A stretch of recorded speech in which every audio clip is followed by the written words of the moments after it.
So with the pan starting to actually fit the chassis here, I went ahead and set it in place, dropped the body down onto the chassis, and made sure everything was lined up at all of its mounting points, and double checked the holes in the heater channel, and they don't line up.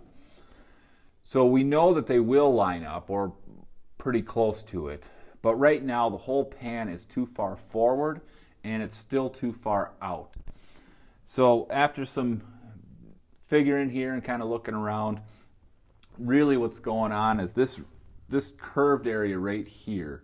I just traced the original shape and it doesn't match. So we have to narrow it up right here because there's a big gap between the pan and the chassis right in this area. And I have it pushed all the way back, but it is hitting this rear cross member. So we need to shave some more off of that. So to figure out how much I needed to take off, I just looked at the holes in the floor pan versus the heater channel, and it looked like they're off maybe 1/4 of an inch front to back. So I just marked 1/4 inch on the back side of this pan, and we'll cut that off. That'll shift it back into front-back alignment, and it should not affect how it sits on the front of the chassis.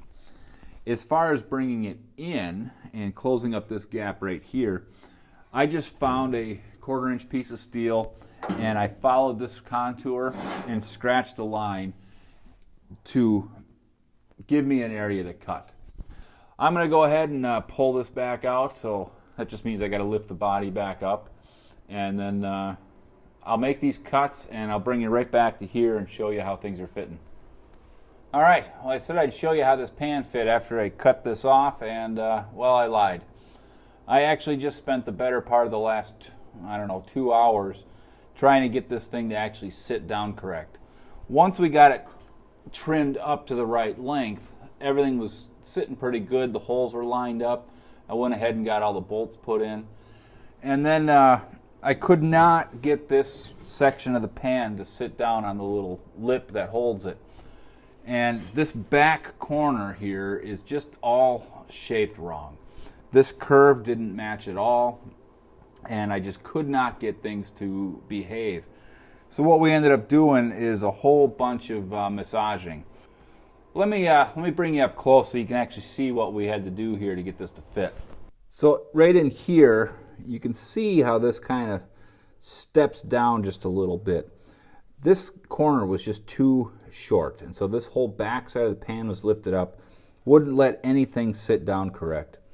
So with a hammer and dolly, I went in and massaged all this to get this lip up a little bit higher. We had to do the same thing back here, and then also reshaping this cross member just a little bit just to get that down, and all of that is what it took to get this to actually sit right.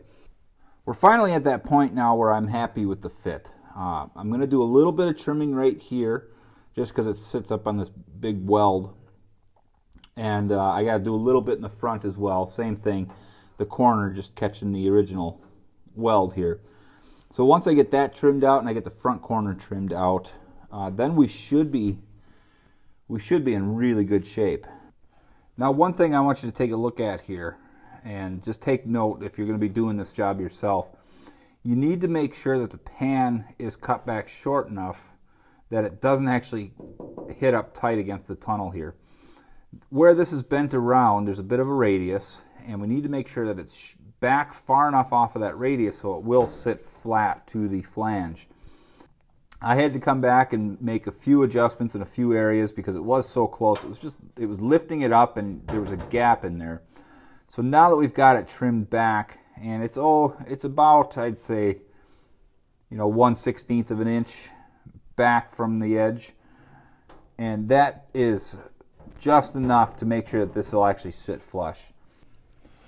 All right, well, I got the pan off the car here and got it flipped upside down so I can start marking for my holes. But one thing I wanted to show you real quick is after getting everything adjusted and getting the pan bolted to the car, I noticed that there was only one hole that was not going to work. And we had to notch this one right here, which is better than I thought. I thought I was going to have to do two. But it only took a little bit, and it allowed me plenty of clearance to be able to get my bolt in there. So I'm just going to show you up close here what this looks like. So taking a look up close here, you can see just how little we ended up taking out of this. This was just a round hole right back here, and we just had to notch it ever so slightly to give us clearance. And we've got plenty of clearance. And when I put my little washer on here, even if I push that all the way off to the side, it still has enough purchase on the pan that I'm not at all worried about this thing being secure. All right, still looking at the bottom of the pan here, you can see this line that I scratched in here. This is the actual lip on the tunnel. Putting this line in here tells me where I need to put my holes. I need to make sure that they're on this side of the line because I don't want to be hanging off of this lip. So as long as I keep my holes punched within there, I'm going to be fine. You'll also notice a couple of X's on here. Those indicate things on the tunnel that I can't grind around. So like I've got it right back here, I've got a tube for my heater control. I don't want to put a hole there and weld because I won't be able to grind past that. And then here I've got a mark here and here for my brake line tabs. I want to make sure that I don't have to weld past those. And so I just put these X's here just to indicate where not to punch a hole. So if I just, put one on either side, I'm going to be totally fine. Well, at this point, it's too late in the day for me to keep going. I can't be making any noise. I don't want my air compressor running. I don't want to be grinding all this paint off and making all these other adjustments. So I'm just going to cut it off for tonight, and then I'll be right back, and we'll pick up tomorrow.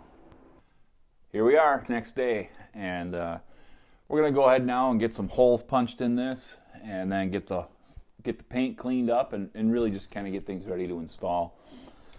What I'm going to do here is I'm just going to space my holes 1 inch apart, and to make things a little easier, I just got a small chunk of steel here. It's 1 inch wide. I'll just place that on there, and I'm just going to go ahead and mark all of my locations. So I'm going to go ahead and get things marked up here, and then we'll get to punching.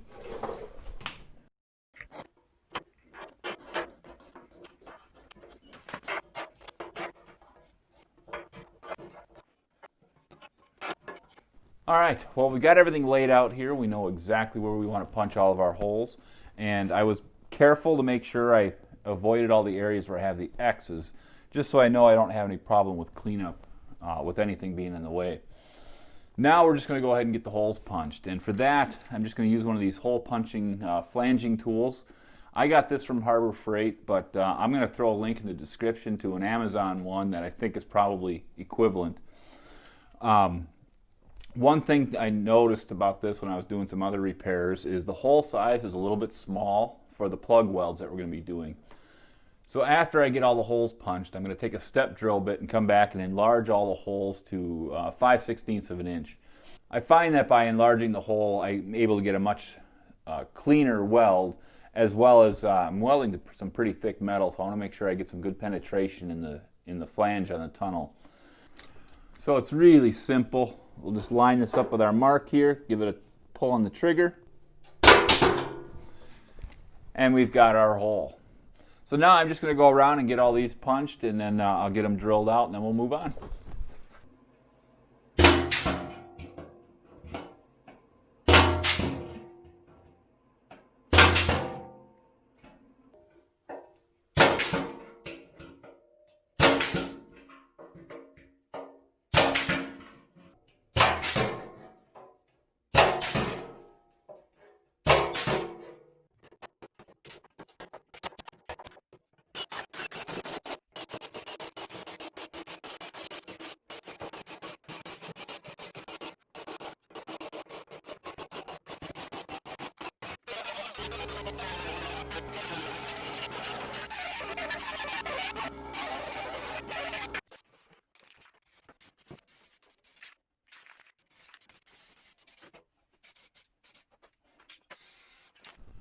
All right, there we are. We've got all of our holes punched. We went through and cleaned up everything, just removed all the paint around the holes on both the top and the bottom side. And then I went ahead and threw some weld-through primer on here, just on the bottom side where it's going to be pinched. The top I'm not worried about because we're going to be painting all that up later anyway. So this is, I think, ready to go in. So I'm going to go ahead and slip this back into the car and do some final double checks and see where things are. And if it's good to go, then we're going to go ahead and run some screws in here to help pinch this tight. And then I'll get the body bolts put back in, and hopefully this will be the last time we have to make any adjustments. All right, well, I've got the pan back in place. I went ahead and got things adjusted where it belongs, put the body mount bolts in there and made sure that those were snug, and things are looking pretty good. So you can see that everything is nice and flush here, and really just going to drive a couple of screws in here, and that should hold us down nice and tight. I think what we'll do is we'll just go every couple of holes here. We don't need it on every one of them. And also to make sure it gets pinched up nice and tight before I start welding. So actually I'm pretty happy with how it's sitting right now. We're just about there.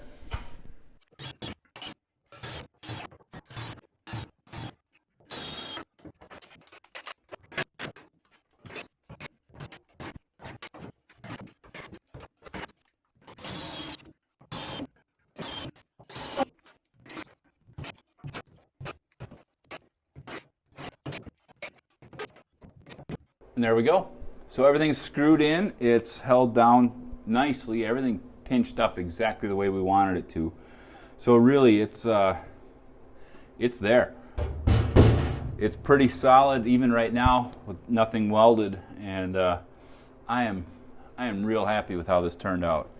It was a lot of work to get here, but once it's all put together, you know, it's definitely worth all the extra time. I think things are going really well right now. Well, there we are. Pans are screwed in, everything's tight. I'm sitting on this pan and it is good and solid. It's actually pretty nice. With the old floor pans in there, I was afraid that at any time I could have fallen through. You probably noticed as I was screwing everything together here that we did not clean up the flange on the tunnel, and did not put any weld-through primer on there. And that's because I'm not going to weld it today. As I was working on things here, I decided it would be a lot easier to keep the pans out when I go back to do some of my other chassis work. And so we're just not going to weld them in. The screws are enough to hold it so I can put seats in it and I can kind of make sure everything is fitting correctly. But I can really weld it in at any time. And so we're just going to stop. When I do get back to doing the chassis work, I can just go ahead and unscrew the pan, take it off, set it aside, and then I can get around pretty easily. So we're going to save the welding for another day, and I imagine at this point it's going to be quite a ways down the road because it's just not necessary right now. So now I just need to get the other side finished up. We're going to go through and do some fine tuning like we did on this side, and then I'll get that all screwed in, and at that point I should be able to put all of my body mounting bolts in and really have a pretty solid car. So thanks for hanging out here, and I hope you got a few things out of this anyway. We've got some cool stuff coming down the road, so make sure you come back for that. And really, until next time, I'll just see you around.